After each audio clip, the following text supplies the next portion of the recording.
Assalamualaikum warahmatullahi wabarakatuh. Halo semua, kembali lagi di channel Reader Manhwa. Kali ini Mimin akan melanjutkan sebuah komik yang berjudul Murim Psikopat. Dan apabila kalian masih bingung dengan alur ceritanya, kalian bisa cek deskripsi atau langsung saja menuju playlist yang ada di halaman channel ini untuk memulainya dari part 1.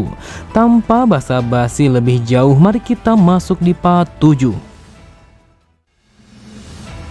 Cerita dimulai. Terlihat Pak Tua itu sama sekali tidak peduli dengan di sekitarnya, meskipun yang ia hajar adalah putra pertama klan Dandri. Melihat Gaihi yang sama sekali tidak berkutik sambil berteriak, Gidayo meminta kepada Pak Tua itu untuk menghentikan perbuatannya. Dengan tatapan mata yang tajam, Pak Tua itu berkata, "Apa urusanmu sehingga kau begitu berani menegurku?" Di saat itu, ia telah memancarkan niat membunuh yang begitu kuat, sampai-sampai semua orang yang ada di sana begitu sulit untuk bernafas. Gidayo berkata, "Namaku adalah Gidayo dan aku adalah sang pemimpin pasukan gagak hitam klan Dandri. Dan orang yang saat ini kau hajar itu adalah tuan muda klan Dandri."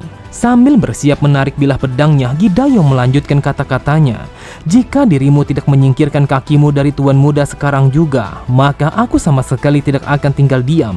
Di saat itu, semua prajurit yang berada di belakangnya langsung bersiap dengan senjata mereka masing-masing seperti yang diperintahkan oleh tuan mereka. Pada sisi yang lain, Sosam bergumam. Bahkan Gidayo sama sekali tidak tahu siapa sebenarnya orang itu. Dia adalah seorang Pak Tua yang bahkan tidak dikenal oleh sang pemimpin pasukan gagak hitam yang mengetahui segalanya tentang Anhui. Aku yakin kalau dia adalah seorang master misterius yang datangnya dari luar. Dengan semua orang yang ada di sini, sepertinya kita sama sekali tidak akan bisa untuk mengalahkannya. Tetapi tetap saja kalau kita tidak akan mati jika bertarung melawannya. Hal itu disebabkan tidak ada seekor singa yang akan mengerahkan seluruh kekuatannya hanya untuk membunuh para semut. Terlihat Pak Tua itu hanya menanggapi ancamannya dengan begitu santai. Bahkan yang ia lakukan hanyalah membersihkan telinganya. Kemudian ia berkata, "Dandri, apakah itu adalah sesuatu yang bisa dimakan?" Sontak Gidayo sangatlah marah karena ia menyadari kalau Pak Tua itu sudah menghina klan Dandri. Melihat amarahnya, Pak Tua itu kembali berkata, "Jujur saja, aku benar-benar sama sekali tidak tahu apakah klan Dandri sesuatu yang bisa dimakan ataukah sesuatu yang bisa diinjak-injak." Terlihat Gidayo semakin marah sampai-sampai ia menggertakkan giginya. Karena amarahnya tidak bisa ditahan lagi, ia pun langsung menarik bilah pedangnya. Lalu sambil berteriak, ia pun memerintahkan kepada semua pasukannya untuk melancarkan serangannya kepada Pak Tua itu secara bersamaan. Tanpa pikir panjang, mereka semua langsung bergerak secara bersamaan. Bahkan mereka langsung membuat sebuah formasi untuk mengepung pergerakan Pak Tua itu. Melihat itu, Pak Tua itu langsung mengangkat salah satu dari tangannya yang membentuk sebuah jentikan. Namun tanpa mereka sadari, terlihat tangan Pak Tua itu telah mengeluarkan energi hijau kehitaman. Kemudian ia pun langsung melepaskan jentikannya yang ia tujukan kepada semua musuh yang mencoba untuk mengepungnya. Dan di saat yang bersamaan, terlihat ribuan jarum kecil langsung bergerak menuju ke arah mereka layaknya anak panah yang melesat dengan begitu cepat. Di saat itu, Gidayo mencoba untuk menghindarinya karena ia menyadari kalau itu adalah jarum yang benar-benar sangatlah berbahaya. Akan tetapi usahanya hanyalah sia-sia karena jarum yang tertuju kepadanya telah tertancap di dahinya. Seketika itu juga ia pun langsung tersungkur ke atas tanah dengan tubuh yang sama sekali tidak mampu bergerak lagi. Sambil menahan rasa sakitnya, Gidayo bergumam, "Sebuah serangan yang mampu melumpuhkan ratusan orang hanya dalam satu kali serangan saja. Apakah mungkin kalau dia adalah seseorang yang disebut sebagai Soul Kaising Flying Butterfly?" Dengan wajah yang begitu panik, Gidayo berkata, "Bagaimana mungkin seseorang yang sepertimu bisa berada di tempat ini?" Pak Tua itu berkata, "Untuk seorang buruh desa sepertimu, ternyata kau memiliki sepasang mata yang cukup tajam. Seperti yang kau pikirkan, orang tua ini adalah Soul Kaising Poison Hand, dan namaku adalah Tangwu." Dikisahkan di dalam dunia Murim terdapat 20 orang yang dikenal sebagai yang terkuat. Mereka adalah 2 dewa, 3 monster, dan juga 5 puncak. Kemudian 10 orang yang lainnya telah disebut sebagai sang penguasa agung. Diketahui Tangwu dia adalah salah satu dari 10 penguasa agung. Dan juga dia adalah master tertinggi kelantang yang berasal dari Sichuan. Siapapun yang berani menyinggung Tangwu, maka dia akan mengalami bencana besar. Bahkan ketika mereka menjadi arwah, mereka sama sekali tidak akan bisa untuk lari dari kejaran tangan racunnya. Pada sisi yang lain, terlihat Sosam hanya memperhatikan pertarungan itu dengan santai meskipun ada begitu banyak orang-orang yang terkapar di hadapannya. Sosam bergumam, dia adalah salah satu dari 10 penguasa agung. Saat ini, klan Dandri mereka dengan sengaja membuat masalah besar kepada Pak Tua itu. Jika mereka menyinggung seseorang yang seperti Tangguh, maka besar kemungkinan kalau mereka akan diruntuhkan. Tetapi hal itu akan tergantung bagaimana situasinya. Jujur saja, aku begitu penasaran bagaimana hal ini akan berakhir. Apakah klan ini akan dihancurkan ataukah tidak? Pada sisi yang lain, terlihat seorang wanita muda langsung berjalan memasuki gerbang utama klan Dandri.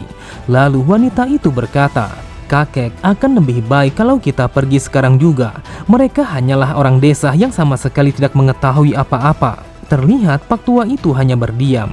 Sebenarnya dia sangat ingin menghancurkan mereka semua karena mereka sudah berani menyinggungnya. Namun karena cucunya yang bernama Hua telah memintanya untuk menghentikannya, sambil tersenyum ia pun langsung mengiyakan kalau mereka akan pergi sekarang juga. Kemudian sambil berjalan Tangguh berkata, "Seharusnya hal ini sudah cukup untuk membuatnya menyadari betapa luasnya dunia ini. Aku sama sekali tidak menyangka keturunan aliansi ortodok telah membuat keributan dan juga mabuk-mabukan sepagi ini.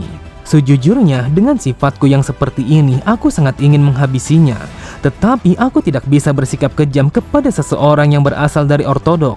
Kemudian Tangguh langsung melemparkan pandangannya kepada Gidayo. Ia kembali berkata, "Ketika orang ini sudah bangun, katakan kepadanya kalau dia masih berani menggoda wanita sembarangan, maka aku akan memastikan kalau dia tidak akan berumur panjang." Dengan suara yang terbata-bata, Gidayo berkata, "Aku mengucapkan rasa terima kasihku kepadamu karena dirimu sudah bermurah hati kepada kami." Mendengar itu, terlihat Tangguh langsung mengangkat salah satu dari tangannya. Dan di saat yang bersamaan, ratusan jarum kecil yang ia sarangkan kepada mereka langsung berkumpul ke tangannya. Setelah melakukan itu, ia pun langsung mengajak cucunya untuk pergi meninggalkan klan Dandri. Akan tetapi, Tangguh langsung terdiam, matanya menjadi tajam ketika melihat sesuatu yang berada di belakangnya. Terlihat mereka semua begitu heran ketika melihat Tangguh yang menghentikan langkah kakinya. Ternyata yang dilihat oleh Tangguh adalah Sosam yang berada di kejauhan. Di saat itu, Tangguh menatap Sosam dengan menggunakan mata batinnya sehingga ia begitu mudah untuk memeriksa ke dalam tubuh Sosam. Menyadari akan sesuatu, tanpa pikir panjang ia pun langsung berjalan menuju ke arah Sosam. Bahkan ia berjalan tanpa sedikit pun melepaskan pandangannya dari Sosam sehingga membuat suasananya menjadi begitu tegang. Melihat itu, Sosam berpikir apa yang ia inginkan sehingga ia berjalan menuju ke arahku. Tepat di belakangnya, Hua bertanya apa sebenarnya yang dilakukan oleh kakeknya. Tangguh berkata, "Hal ini bukanlah sesuatu yang penting. Yang aku inginkan hanyalah menanyakan sesuatu kepada anak ini." Mendengar pertanyaannya, Sosam bergumam, apa yang ingin ia tanyakan? Apakah dia ada urusan secara langsung kepada pemilik tubuh ini? Kemudian Tangguh bertanya kepada Sosam siapa namanya sebenarnya. Namun Sosam sama sekali tidak mengatakan sepatah kata pun karena ia masih berperan sebagai seseorang yang bisu. Karena Sosam tidak menjawabnya, dengan tatapan mata yang sangat tajam Tangguh berkata, "Dasar sialan, berani sekali kau mengabaikanku. Jadi katakan kepadaku siapa namamu sebenarnya." Akan tetapi lagi dan lagi Sosam sama sekali tidak menjawabnya meskipun ia telah diancam oleh Tangguh. Tepat di belakangnya, Gidayo berkata, "Wahai tetua, dia adalah seorang anak yang berasal dari kandang dan dia sama sekali tidak bisa berbicara." Mendengar itu, Tangguh berkata, "Apakah yang kau maksud kalau dia memang bisu?" Setelah mengatakan itu, Tangguh langsung menyipitkan kedua matanya sembari mengatakan sesuatu yang tidak jelas. Melihat itu, Sosam bergumam, "Yang aku perhatikan, sepertinya dia berusaha untuk menilaiku sampai-sampai dia sama sekali tidak melepaskan pandangannya dari diriku. Bahkan dia memandangku yang seolah-olah kalau dia sedang mengamati sesuatu yang sangat berharga. Jika seorang master yang sepertinya telah memandang seorang anak layaknya menatap sebuah harta karun, maka ini adalah kesempatan yang sangat besar. Jadi ini adalah kesempatanku untuk bisa melepaskan diri dari cangkang Sosam yang dikenal sebagai si anak kandang." Terlihat Sosam sangatlah terkejut ketika Tangguh yang menangkap salah satu dari tangannya. Kemudian Tangguh langsung menekan pembuluhnya sembari menembakkan energinya ke dalam tubuh Sosam. Dan di saat yang bersamaan, Tangguh langsung tertawa terbahak-bahak yang seolah-olah kalau dia telah menemukan sesuatu yang sangat berharga. Setelah melakukan itu, ia pun langsung berpaling menuju kepada Gidayo. Lalu sambil tertawa ia berkata, "Sebelumnya yang aku dengar kalian semua akan pergi menuju klan Namgung. Jadi apa gunanya anak ini sehingga kalian membawanya?" Gidayo berkata, Kami menuju ke Klan Namgung untuk pernikahan yang sudah dijodohkan. Kemudian dia adalah seseorang yang bertanggung jawab atas kandang untuk seekor kuda yang diberikan sebagai hadiah. Terlihat Tang Wo sangatlah bersemangat. Lalu ia bertanya apakah ia boleh membawa Sosam untuk ikut bersamanya. Dengan wajah yang sangat terkejut, Gidayo berkata, "Kau tidak boleh membawanya begitu saja. Selain anak itu, tidak ada satu orang pun yang mampu untuk menjinakkan kuda ini." Setelah berpikir beberapa saat, Tang Wo berkata, "Jika memang seperti itu, bawalah mereka berdua menuju kepada Klan Namgung. Tetapi setelah kita sampai di sana, maka aku akan membawa anak ini untuk ikut bersamaku. Dan di sana aku sendiri yang akan memberikan penjelasan kepada pemimpin Klan Namgung. Bahkan jika diperlukan, aku sendiri yang akan menuliskan sebuah surat kepada Klan Dandri dan juga memberikan sebuah kompensasi kepadanya. Jadi bagaimana menurutmu, apakah itu sudah cukup?" Mendengar itu, Gidayo mengatakan kalau itu hanya akan menimbulkan sebuah masalah yang sangat besar kepada Klan Dandri. Namun Gidayo langsung terdiam ketika melihat Tang Wo yang menatapnya dengan tatapan mata yang sangat tajam. Lalu Gidayo kembali berkata, "Bagaimanapun juga kami memang berencana untuk menyerahkan anak itu kepada Klan Namgung yang bersamaan dengan kudanya. Tetapi aku rasa kalau ini tidak akan menjadi masalah kalau dirimu yang membawanya." Seketika itu juga Tang Wo langsung tertawa terbahak-bahak karena ia telah berhasil mendapatkan Sosam yang seakan-akan kalau dia seperti mendapatkan harta karun. Kemudian sambil berjalan ia berkata, "Dasar bodoh, apa yang kau lakukan? Kenapa kau tidak bergerak sekarang juga? Saat ini kita akan pergi menuju Klan Namgung untuk mengantarkan kuda itu."